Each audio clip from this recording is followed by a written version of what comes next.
आज कुछ बोलेंगे नहीं, सीधा डायरेक्ट पॉइंट पे आते हैं और बताते हैं। एगो गाना सेंटर पे रेंटर, ऐसा ही कुछ गाना है, सेंटर पे रेंटर, ठीक है। तो गाना स्पीड रिकॉर्ड से कल आने वाला है, वीडियो आने वाला है, जिसमें ये जो उत्तराखंड की रहने वाली है एक्ट्रेस है, नाम उनका हमको उतना याद नहीं आ रहा है। पोस्टर यहाँ पे फोटो देख लीजिए, वही है। मतलब अभी खाना खा के उठे हुए हैं, तो देखे यही अपडेट है।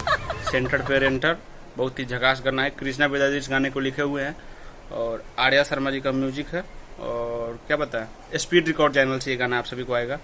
तो यहाँ पे आप लोग देख सकते हैं छोटा सा मतलब पोस्टर, और वही आने वाला है कल सुबह में। आप सब तैयार रहिएगा पूरा एकदम कर दौड़ाने के लिए। 9 तारीख को, यानी कि कल 6 साढ़े 6 बजे आ जाएगा गाना। यही छोटा सा अपडेट था और ज़्यादा कुछ आज नहीं बोलेंगे। मूड थोड़ा मतलब खाना खा के आया तो थोड़ा गर्मी भी लग रहा है अभी बहुत ज़्यादा। तो खैर ये अपडेट आप सभी को कैसा लगा कमेंट बॉक्स में जरूर बताइएगा। और खेसारी लाल यादव के कट्टर फैन है तो इस वीडियो को शेयर करिए एकदम पूरा कर दौड़ा के। और मिलता हूँ मैं आप सभी को नया वीडियो में कुछ खास अपडेट लेकर, तब तक के लिए बाय।